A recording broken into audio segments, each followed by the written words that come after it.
So we were discussing the complete link clustering. Also, we saw how exactly the complete link clustering is used to compute the proximity. Next, we were seeing this particular representation in complete link. We saw complete if you use the complete link mechanism for identifying the proximity between two clusters, that is cluster A and cluster B, you will have to choose 2 points in such a way that the 2 points are the farthest distance from each other when compared to others in this clusters. For example, I have identified point x1 and x2, so which is at a farther distance compared to the distance between other points. Okay, the distance between the other points. So if you are able to identify such points as indicated here, x1, x2, so that will be declared as the distance between the cluster, but between the two clusters, CA and CB. So the essence here is the distance between two clusters, CA and CB, is the maximum distance between the points in the clusters. Okay. So the same has been represented in the mathematical model. You can see distance between CA and CB, that is distance between cluster A and cluster B, equal to the distance between the point x1 and x2. I have identified the point x1 in cluster A and x2 in cluster B. All the points have been identified. Okay. The points have been identified in such a way that, as already told, x1 is in CA cluster A, x2 is in CB, that is cluster B. But the condition is we are not in single link, we are in complete link, meaning that it should be of maximum distance, okay, among all the available proximities or distances. So this was the difference between single link and the maximum link or complete link cluster. One more name for complete link is maximum link. So next one is merging technique. Already I told you one of the fundamental aspects of agglomerative clustering is merging smaller clusters to form bigger cluster, larger clusters. Now, how you can do the merging? So that also we saw, we understood. Merging is done based on the proximity. For computing the proximity also we saw there are two mechanisms. One is single link, the other one is complete link.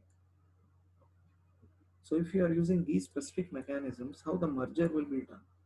Okay, so to understand that, so a small explanation is there. You can see, assume this scenario.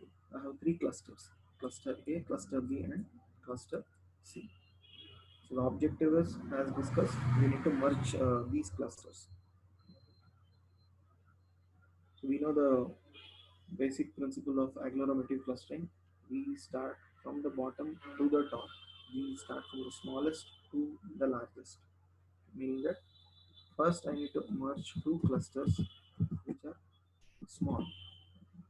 And if it is single link, already we have seen two clusters with closer proximity will be the ones to be merged. Okay. And how the proximity is identified? Identified by identifying 2 points in such a way that the distance between the 2 points is minimum, smallest. And how the point should be? One point should be in cluster A and another point should be in cluster B.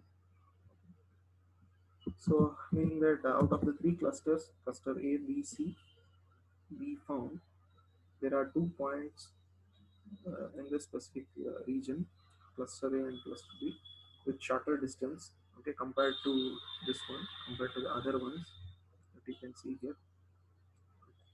So this distance is larger. Okay, this will not be considered. We cannot consider this. We cannot even consider this because of the larger distance. Okay, this is acceptable. This distance is shorter. So what does it mean? What is its implication?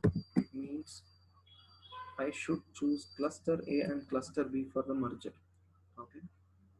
Once again, I'm repeating. Single link merger is emphasizing on two clusters with closer proximity. Okay.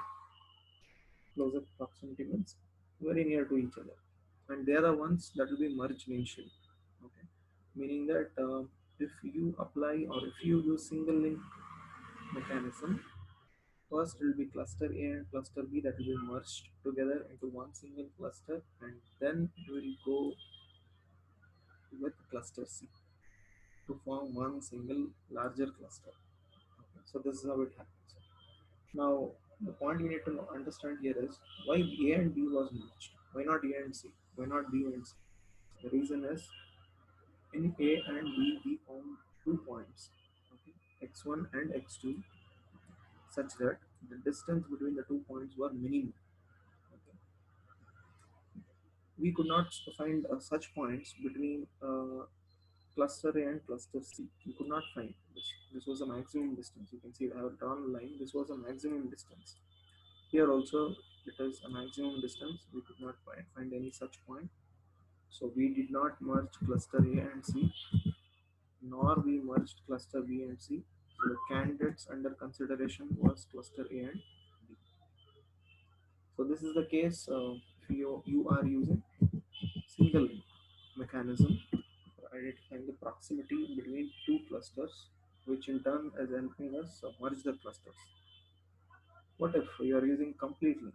What if you are using this mechanism? So if you are going with this mechanism, we know how things are working. So we select 2 points with the farthest distance, okay, meaning that cluster A and cluster B are far apart. That is the implication here, which means that you should not merge the two. So we will either go with A and C, will merge this. Okay, that is one option. Or another option is we will go with A and B. This will be the first merger. Okay, this will be the first iteration where the merger will happen. So this is a complete link. So the third one, the average link. Once again, let us try to remember what is the objective, what exactly we are doing. We are trying to compute the distance between two clusters, proximity. What is the distance between the two? If the distance is small, we will merge it. If not, we will try to find other clusters with smaller distance, which will be candidates under consideration for measuring the distance. Now, what is average link merger? In average link, what exactly we are doing is, as the name itself is indicating, we are not considering only one set of points, x1, x2. We will consider all the points in the clusters. Okay, for example, I will take this point in cluster A. I will compute the distance between this point in cluster A to all the other points in cluster B. Okay, I'll do this. Next, I'll take this point. Okay, the other point in cluster A. I will compute the distance between the specific point under consideration in cluster A to all the points in cluster B. Okay. Now you may ask a question, what exactly we are doing? How you will arrive at the final distance between cluster A and cluster B? Okay. So this mathematical model can give some insights into it. You can see this, the distance between C1 and C2. Okay, meaning that distance between cluster 1 and cluster 2 equal to what? Please note here. It is the distance between 2 points, x1, x2. No doubt in that. Okay. Where x1 is in cluster 1 and x2 is in cluster 2. Same scenario, similar to single proximity. And the maximum, I mean, single link and maximum link.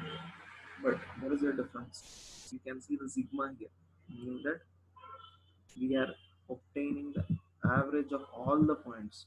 We are not only taking one single point. We are not treating this just as x1, x2. We found out maybe the shortest distance or the maximum distance, and we declared this is the distance between cluster A and cluster B. Okay, that is not the case here.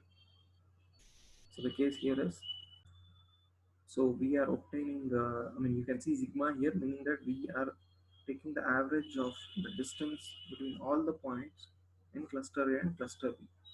So after obtaining the average, that is in the numerator, numerator you can see that.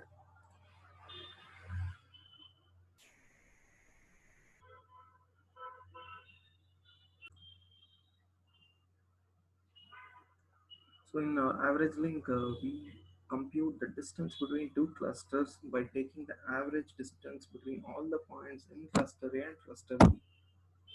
So that was average link proximity measurement. The last one is the centroid linkage. Once again, the same problem statement, the same question. What is the distance between cluster A and cluster B? What is the proximity?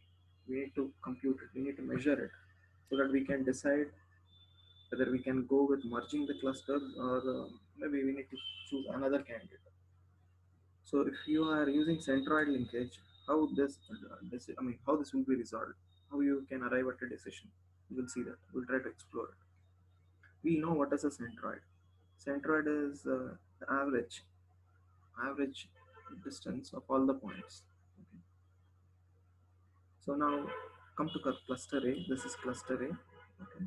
So I obtained the centroid represented by a triangle here. This is a centroid. How this centroid was computed? So it is the average of these 3 points. For example, if this is point P1, this is point P2, and if this is point P3, now this centroid is the average of these 3 points, P1 plus P2 plus P3 by 3, because 3 points are there, and that will take you to this point, and that will the centroid. Again, I'm repeating. In centroid linkage, if you want to compute the distance between two clusters, you need to compute this, or you need to identify the centroid of a cluster. Centroid of a cluster is the average distance of all the points in the cluster. So we have computed the centroid for cluster A. In similar lines, we will compute the centroid for cluster B.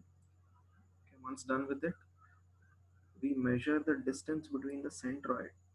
Please note, we are measuring the distance between the centroid, and whatever distance you obtain here will be declared as the distance between cluster A and cluster B. Please note, we are not considering any points here to find the distance between two clusters, cluster A and cluster B. We are computing the centroid, and the distance between the two centroids will be the distance between the two clusters. So this was the centroid linkage mechanism of computing the distance between the two clusters. So in this session we understood agglomerative algorithm. Also we understood how proximity is computed in agglomerative algorithm. Proximity is one of the core essence of the algorithm.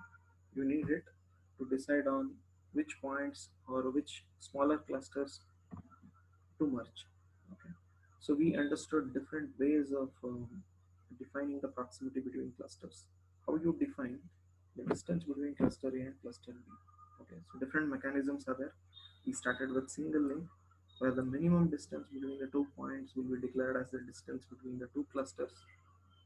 Then we went into, we explored the second mechanism, the complete link, where we understood the maximum distance, okay, between 2 points will be the distance between the two clusters. We also understood how merger happens, if it is a single link proximity or a complete link proximity. Okay. Fine. Next, we went into average link. We understood how distance between two clusters is computed using the average of all the points in the respective clusters. Finally, we are concluding this session by understanding the centroid linkage mechanism, where a centroid will be computed for each and every cluster, and the distance between the centroids will be the distance between the cluster. Okay, for example, if I get some 2 centimeter distance here, so I will declare the distance between cluster A and cluster B is 2 centimeters. It is just to make you understand. So thank you for your listening. So in the next session, we'll solve a problem related to agglomerative clustering. So please wait for the next video to be uploaded. So thank you.